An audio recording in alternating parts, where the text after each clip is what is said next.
In chapters 7 and 8 of AP Calculus, what we've been doing is we have been using integration to find the area of two-dimensional shapes. So for instance, we would be doing something like finding the area or the shaded area under this curve. This would be integrating in 2 dimensions. For the rest of chapter 8, we are going to be focusing on using integration in 3D. And what that really means is just finding the volume of shapes in the coordinate plane using integration. So instead of using our geometry formulas to find volumes of shapes, we are now going to be using integration. That's pretty much what we'll be doing for the rest of chapter 8. In this video, we will be discussing how to find volume with square and rectangular cross sections. Let's take a look at this first example. The base of a solid is the region bounded by y is equal to negative x squared plus 9 and the x-axis. For the solid, each cross section perpendicular to the x-axis is a square. What is the volume of the solid? The first thing you might be wondering is, what is a cross section? First, I want you to imagine that this entire shaded area is the base of a solid, and the third dimension of that solid is actually coming out of the paper at you, just like this. So for every single line that is running parallel to the y-axis or perpendicular to the x-axis, there's actually a third dimension of this shape that is coming out of the paper at you, just like this. So this represents one cross section. And if you were to stack up tons and tons of parallel pieces of paper to this one, you would have the actual shape of the solid in 3D. So this is what that one cross section looks like from a slightly different angle. It's actually coming up out of the paper, and you can also see that it's making a right angle with the paper here. Like that's a right angle right there.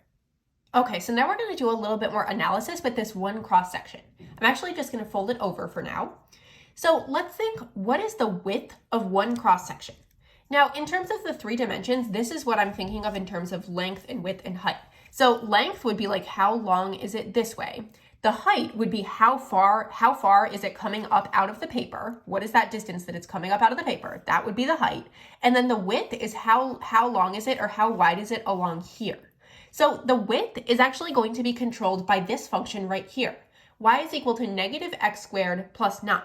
Because if you were to take a cross section over here, it's going to have a different width than over here, and it's going to have a different width than if it's over here. But for this entire function, it's just going to be controlled by y is equal to negative x squared plus 9. That is the width of one cross section. Now, because we know that this cross section is a square, we know that the width is going to be exactly the same as the height. Width and height are going to be equal. This means that when we talk about the height of one cross section, the height of one cross section is also going to be controlled by negative x squared plus 9. So this is our width, this is our height. Now, what is the area of one cross section? Well, to find the area, we are going to multiply the width and the height together. Now, keep in mind though, they're not fixed values. Like they're not always going to be 3 or 4 or 6, or it looks like 7 in this case. But we know that we can always find the height and the width by taking this function, and therefore we can find the area of one cross section by taking the height times the width, or negative x squared plus 9 times negative x squared plus 9. That's the area of one cross section. Now here's the part that's a little bit more conceptually challenging. What is the length of one cross section? When I'm talking about the length, I'm talking about how thick is it along here. So along the x-axis, like what is that dimension right there? You might be thinking, well, is it 0 here? Because this paper is really, really, really thin. Like if we're talking about the length of the paper this way, it's really thin. However, envision that there are a whole bunch of papers stacked up here, and that all together, they are all squares, they are all cross-sectional squares, and they're forming a solid together. The length of each cross-section is going to be represented by dx. When we set dx to be the length of our cross-section, that means that we are going to have an infinitely large number of infinitely thin rectangular prisms as our cross-sections here. So this was the width, height, and length of one cross-section. So what is going to be the volume of one cross-section? Well, the volume of one cross-section, we can multiply the area times the length. So we can just take negative x squared plus 9, and I'm just going to square that. That works too. That's equivalent to the area there, times dx. That is the volume of one cross-section. But we don't want just the volume of one cross-section. If we're trying to find the volume of this entire shape, we want to add the volumes of all the cross-sections. All the cross-sections from A to B. In this case, A is going to be -3 and B is going to be +3. So the volume is going to be the integral from -3 to +3 of the volume of one cross section, which we determine is -x² + 9² dx. That is the volume of this shape using the cross-section method. Now let's get out the calculator and plug that in to figure out what is this value actually equal to. So we'll do math 9, integral from -3 to 3 of -x² + 9, and all of that is squared, dx. It says it's 259.2. So that would be the volume of this shape. So if we take all these cross sections, imagine that there are tons and tons of cross sections along here. And if we have this three-dimensional shape, its volume is going to be 259.2. In general, when you're finding the volume of three-dimensional shapes in the coordinate plane, you should use the formula v is equal to the integral from a to b of a of x dx, where a of x is the area of one cross section in terms of the given equation. So just like we did here, this is the area of one cross section, and then this is the length of one cross section. So multiplying area times length, that gets us the volume of one cross section, and then we take the volume of all the cross sections from A to B. If you are integrating with respect to y, you should use that v is equal to the integral from a to b of a of y dy. We will cover an example like that later. The base of a solid is the region bounded by y is equal to 2e to the x is equal to 2, the x-axis, and the y-axis. For the solid, each cross-section perpendicular to the x-axis is a square. What is the volume of the solid? So this example is very similar to the one that we just worked out, but it has a little bit less scaffolding. So I'm going to show you how to work through it with just a graphing calculator. The first thing to do whenever you're doing a cross-section volume problem is always to sketch the base, because that's going to be really helpful to visualize. Now, if you are not sure what these graphs look like y is equal to 2e to the x, if you're not sure what that looks like, you can grab your graphing calculator and plot it. However, I know what that one looks like, so I'm just going to do a rough sketch of this enclosed region in a little coordinate plane down here. Okay, so to sketch y is equal to 2e to the x, I know that that one's going to pass through 0, 2, because if I plug in 0 for x, that's e to the 0 is 1 times 2 is 2. So 0, 2, there's that coordinate pair. And then I know the general shape of that curve. It's going to look something like that. And then I know that it's the region bounded by the x-axis and the y-axis. So I'm just going to sketch in my bounds there. So it's going from the x-axis, the y-axis, and x is equal to 2. So then I will sketch x is equal to 2. So now I have this shaded region, and this shaded region is the base of the solid. So now it says for the solid, each cross-section perpendicular to the x-axis is a square. So now I'm going to sketch in one cross-section. To sketch the cross-section that's perpendicular to the x-axis, I can go anywhere I want along this line, but it just has to be perpendicular to the x-axis and look something like that. So that would be the width of the cross-section, and then in order to make it a little bit more 3D, I'm going to bring it out, and I'm going to say that is what that square cross-section looks like. So if you can imagine this like folding up like we had the piece of paper before, that's what I'm trying to illustrate when I have this square cross-section right here. Now I'm going to use my formula. I'm going to figure out what is the area of one cross-section. The area of one cross-section is going to be determined by the width times the height. And since the width and the height are the same, I can just take the width and square it. The width is going to be determined by the function y is equal to 2e to the x. So I will have 2e to the x, and then that entire thing is squared. Now I will take my formula for volume using cross-sections. So volume is equal to the integral from a to b, and in this case we are going from 0 to 2. I'm going to label that 2 there because we have x is equal to 2. We are going from 0 to 2, and then in here I'm going to have the area with a dx on the end to get the volume. So area we know is 2e to the x squared, and then we have a dx for the volume. Now I just need to grab the graphing calculator and plug that in. So now that I have my volume, I will just round or truncate that to 3 decimal places. So 107.196, and that would be my answer. The base of a solid is the region bounded by y is equal to the sine of x and y is equal to 6 minus x squared. For the solid, each cross-section perpendicular to the x-axis is a square. What is the volume of the solid? So same thing here. First, I really want to visualize everything, so I'm going to actually grab my graphing calculator and plug in both of these functions to figure out what do they look like and where are they intersecting. So I'll plug in the functions here. And then since they don't give me any domain or range restrictions, for now I'm going to set my window from -10 to 10 for the x's and -10 to 10 for the y's. Okay, perfect. So now I know I'm going to be looking at this region right here where they're overlapping. I'm just going to copy that down onto this coordinate plane.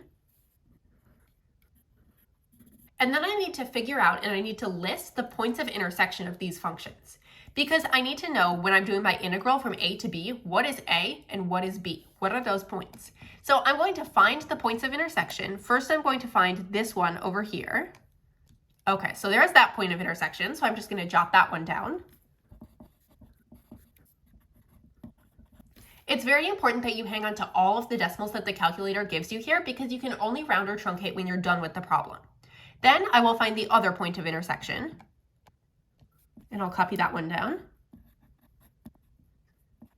Okay, so now that I have both of my points of intersection, what I'm going to do is I'm going to sketch one cross section. So again, we're working with cross sections that are perpendicular to the x-axis and are squares. So again, it doesn't matter where I put my cross section, it just has to be perpendicular to the x-axis, and when I sketch it, it has to be a square. So it's going to look something like that. Now I'm going to find the area of one cross section. Since we're dealing with square cross sections, we're going to be doing the height times the width. So width times height. And in this case, I know that the width is going to be determined by the top curve minus the bottom curve. The top curve is y is equal to 6 minus x squared. So top curve is 6 minus x squared, and the bottom curve is sine of x. So top curve minus bottom curve, sine of x. If this is the width and the width and height are the same, if I do width times height, I can just square that. So that is the area of one square cross section. But I don't need the area of one square cross section, I need the volume of all of the cross sections. So I will say volume is equal to the integral from a to b. In this case, a will be equal to -2.559287. And b, the x-coordinate of the other point of intersection, will be 2.2909102. And then for my functions in here, I take the area of one cross section and then stick a dx at the end to represent the length of one cross section. Then I can simply plug that into the graphing calculator. When I do that, I get that the volume is equal to 96.995. There's my answer. The base of a solid is the region bounded by y is equal to x cubed and y is equal to 4x in the first quadrant. For the solid, each cross-section perpendicular to the y-axis is a square. So now we're going perpendicular to the y-axis instead of the x-axis, but we're still dealing with square cross-sections. What is the volume of this solid? The first step is to sketch both of these functions. Since I know the general shape, I'm not even going to bother to use the graphing calculator here. If you want to, you can, but you don't have to. And then I need to figure out where are these curves intersecting, because I need to list that. So if I have the function y is equal to x cubed and I have the function y is equal to 4x, if you want to use the graphing calculator to do this, you can. I'm just going to work it out manually. I think that's a little faster. Since we're only looking in the first quadrant, I'm only going to pay attention to the points of intersection that are happening in the first quadrant. So in this case, it looks like they're going to be intersecting at x is equal to 0 and x is equal to plus or minus 2. But since the -2 would be in a different quadrant, not the first quadrant, I'm not going to worry about that.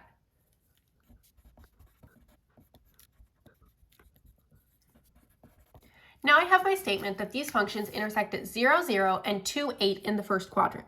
So I can label that on my graph if I want to. I can have 2 and 8. Now I'm going to sketch in the cross section. It says each cross section perpendicular to the y-axis. So now I'm going to be going parallel to the x-axis instead of perpendicular. So my cross section looks something like that. And it's still a square cross section, so I will still sketch that as a square coming up out of the paper like that. But now instead of doing top curve minus bottom curve to find the side length of this square, I'm going to have to do right curve minus left curve, like we learned in a previous lesson in chapter 8. So when I find the area of one cross section, so the side length of 1 will be the right curve, and then when I write these curves, since I'm going to be now integrating with respect to y, having a dy at the end because we're working perpendicular to the y-axis, I need to get these curves in terms of y. So right now I have y is equal to x cubed. Y is equal to x cubed. That one is equivalent to x is equal to the cube root of y. And y is equal to 4x. That one's equivalent to x is equal to 1/4 y. So those are what I'm going to plug in now. So my right curve is going to be the cube root of y. So I have cube root of y, and then subtracting my left curve is 1/4 y minus 1/4 y. And then since that is the side length of a square, we need to square that side length in order to get the area of one cross section. Now I will find the volume. The volume will be the integral from a to b, but not the integral from a to b along the x-axis. No, we're going to be working with the integral from a to b along the y-axis because we're dealing perpendicular to the y-axis. So our lower bound will be 0 and our upper bound will be 8. We're going from 0 to 8, and then we plug in the area of one cross section, and we stick a dy at the end because now the dy is what is getting the length, so adding that third dimension to our integral. Then we just grab the graphing calculator and evaluate that. Now, when you plug this into the graphing calculator, it does not matter whether you are using x or y. The calculator doesn't care, as long as you're keeping the variable consistent.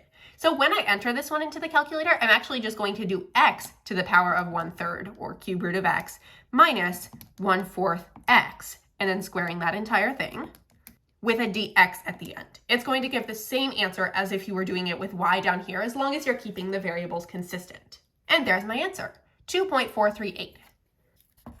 There is the volume of that cross-sectional solid. In the second half of the video, we'll be working with rectangular cross-sections. Here's another problem. The base of a solid is the region bounded by y is equal to negative x squared plus 9 and the x-axis. This should be sounding familiar from our previous introductory example. But the different thing is that it says for the solid, each cross-section perpendicular to the x-axis is a rectangle whose height is 2 times its width in the xy plane. What is the volume of the solid? First, we need to think about what a cross-section actually looks like. I'm going to tape in a cross-section instead of just sketching it for this first one so that you can really visualize it. So here is what I mean when I said that we have a rectangular cross-section like this, and it should be standing straight up here. It should look like that. And it also says that the height is 2 times the width. So this would be the width right here. The width goes along there, and then the height is going up that way. So the height is how far is it coming up out of the paper. In this case, the height is going to be 2 times the width. And try to imagine that even though we just have one of the cross sections shown here, imagine that for every single line perpendicular to the x-axis here, there's another piece of paper coming up, and together all of these pieces of paper are making a nice round solid that actually has volume in the coordinate plane. Okay, now let's do some of our analysis. So what is the width of one cross section? So this is our one cross section right here. In this case, the width, which is the distance from the x-axis to this curve up here, it's going to be determined by this function, y is equal to negative x squared plus 9. So the width is actually going to be equal to negative x squared plus 9. Now the height, in this case, the height is going to be 2 times the width. Since we know that the width is negative x squared plus 9, to find the height, we just take 2 times negative x squared plus 9. To find the area of one cross section, we can take the width times the height. So we will take 2 times negative x squared plus 9 times negative x squared plus 9, or we can just square the negative x squared plus 9. Now, when we talk about the length of a cross section, we're talking about how long is it this way. And you might think, well, this piece of paper is really, really thin, so it must be like, I don't know, 0.01 or something. But we are actually going to use dx to represent the length. Because when we talk about the integrals, we're trying to get an infinitely large number of infinitely thin rectangular cross sections up here, and having a length of dx allows us to accomplish that. If we are trying to find the volume of one cross section, we would multiply the area times the length. So we would say 2 times negative x squared plus 9 squared dx. This right here is the volume of one cross section, but we want the volumes of all the cross sections. So we sum up using an integral the volumes of all of the cross sections from A to B. In this case, we're going from x is equal to negative 3 to x is equal to positive 3. So our integral will be the integral from negative 3 to positive 3 of 2 times negative x squared plus 9 squared dx. Then we can get out the graphing calculator and figure out what that actually is. And it gives us 518.4. Therefore, the volume of that solid, if we had a whole bunch of cross sections coming out of the paper and they were all rectangular like that, the volume of that solid would be 518.4. Again, you can see that we are using the same formula. The volume is equal to the integral from a to b of the area of one cross-section dx, where a of x is the area of one cross-section in terms of that given equation. The base of a solid is the region bounded by y is equal to the square root of 4 minus x, the x-axis, and x is equal to -5. For the solid, each cross-section perpendicular to the y-axis, notice that we're going perpendicular to the y-axis, not the x-axis, it's a rectangle whose height is 4 times its width in the xy plane. What is the volume of the solid? First, I want to sketch the base. So x is equal to -5. That one's very easy to sketch. I'm just going to sketch my line right there and label that as -5 along the x-axis. And then it says that it's also bounded by the x-axis. So the x-axis will be our other line. And then we just need to figure out where is y is equal to the square root of 4 minus x. What does that graph look like? Well, I know that when x is equal to 4, so I'm going to plot over at x is equal to 4, y will be equal to 0. So we have an intersection there. And then where will the line x equals -5 be intersecting this curve, y is equal to the square root of 4 minus x? Well, we can say y is equal to the square root of 4 minus -5, which would get y is equal to the square root of 9, which is equal to 3. So up at 3, right there, when y is equal to 3, that's where we have our intersection of those two lines. So I'm just going to sketch that. And it looks something like that. So this shaded region represents the base of the solid. Now I need to sketch in one cross-section. Here we are working perpendicular to the y-axis. I will need to use right curve minus left curve here to determine what is the actual width of this cross-section. But I also need to sketch in that it's a rectangle whose height is 4 times the width. So it's going to be coming pretty far down here because I need to make that 4 times whatever the width was. And it's not perfect, but you get the idea there. Now, since I'm going to be working with perpendicular to the y-axis, that means I will be having a dy at the end of my expression. I need to get this equation so that I have x is equal to something in terms of y. So I'm going to say y is equal to square root of 4 minus x, square both sides, and you get that y squared is equal to 4 minus x, y squared minus 4 is equal to -x, and then x is equal to 4 minus y squared. So that's this function over here, which I will label. I will say that one is x is equal to 4 minus y squared, and I know that this line is equal to x is equal to -5. Now I need to come up with the area of one cross-section so that I can then put that into my volume integral. The width of one cross-section will be determined by the right curve minus the left curve, since we're working with dy, or we're working perpendicular to the y-axis. So I will do my right curve, which is 4 minus y squared, and then I will subtract my left curve, which is -5. So minus -5, that's also plus 5. There's my width. Now, it specifically says that the height is 4 times the width. So to find the height, I will just do 4 times what I got for the width, which was 9 minus y squared. This means that the area, when I do width times height, that will be 4 times 9 minus y squared squared. Now I can develop my integral for the volume. The volume is going to be the integral from a to b along the y-axis, or from 0 to 3 along the y-axis there. Integral from 0 to 3 of the area, which is 4 times 9 minus y squared squared dy. Make sure that you have the dy since you're working with y here. And then I just need to plug that into the graphing calculator to figure out what that actually is. Remember that you can use x instead of y here as long as you're keeping it consistent in the calculator. And there's the volume, 518.4. Let f of x be equal to 2x squared minus 6x plus 4, and g of x be equal to 4 times the cosine of 1/4 pi x. Let R be the region bounded by the graphs of f and g, as shown in the figure above. So here's the region R right there. We're just going to do part C, which says the region R is the base of a solid. For the solid, each cross-section perpendicular to the x-axis is a square. So 2 things you need to note, it's perpendicular to the x-axis and it's square cross-sections. It says write, but do not evaluate an integral expression that gives the volume of the solid. So this actually came from a non-calculator portion of an AP exam. You can't evaluate it because it would be too tricky and too time-consuming to do that manually. You would need the calculator, but you can still write the integral expression that gives the volume of that solid. First, I'm going to sketch in one cross-section right up here. So I know that it's perpendicular to the x-axis, so I will sketch a line perpendicular to the x-axis, and I know it's a square cross-section, so I will sketch it looking something like that. Now, how do I determine the width of one cross-section? Because what I want to do first is I want to determine the area of a cross-section. So I need to know the width and the height.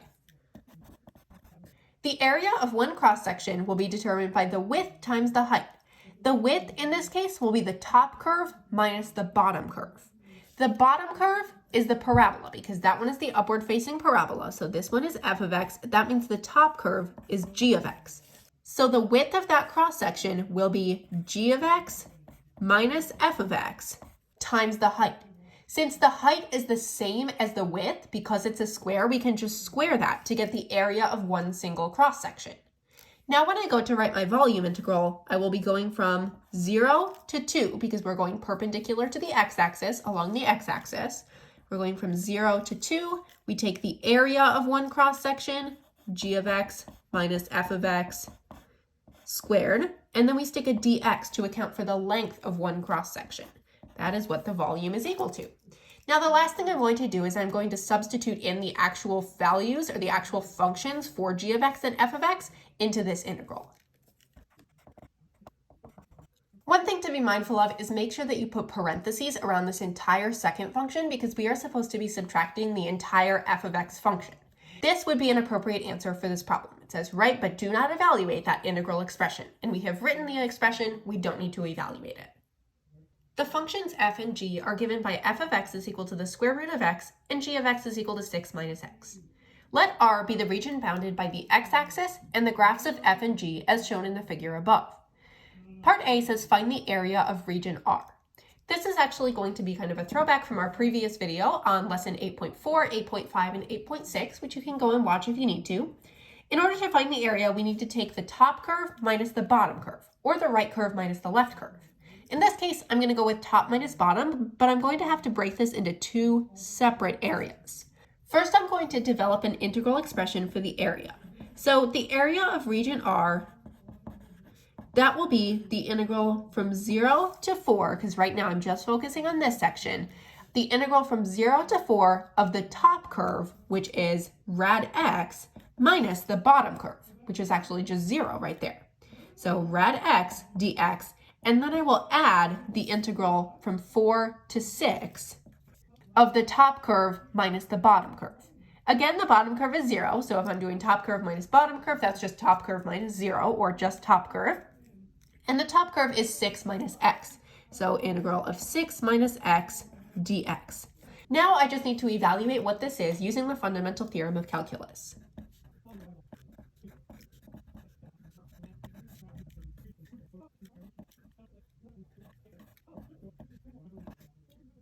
Once I solve all of that, I get that the area of region R is equal to 22/3.